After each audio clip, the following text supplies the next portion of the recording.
9 تا سررسید زمانی مهم تو سامان معدیان که باید حواست بهشون باشه.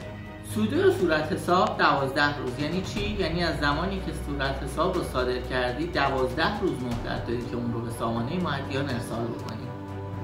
برای صورت حساب صادر کردن 30 روز زمان داری تا بهش واکنش نشون بدی. اعلام عدم امکان صدور صورت حساب یعنی چی؟ یعنی اتفاقی واسم افتاده و نمیتونم صورت حساب صادر بکنم.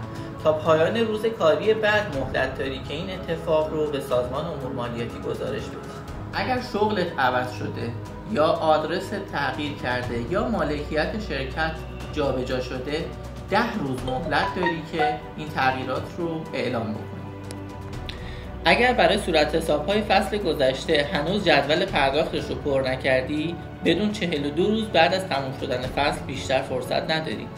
اگر جدول پرداخت رو برات پر کردن و تا هنوز به جدول پرداخت واکنش نشون ندادی بعد از تموم شدن فصل فقط 30 روز زمان داری. اگر از پایانه‌های فروشگاهی دیگه استفاده نمی‌کنی فقط 10 روز مهلت داری که این رو به سامانه معدیان و اداره مالیات اعلام بکنی. اگر حساب تجاری جدیدی باز کردی یا پایانه فروشگاهی دریافت کردی منتظر زمان نباش، چون بلافاصله باید به اداره مالیات اعلامش بکنی.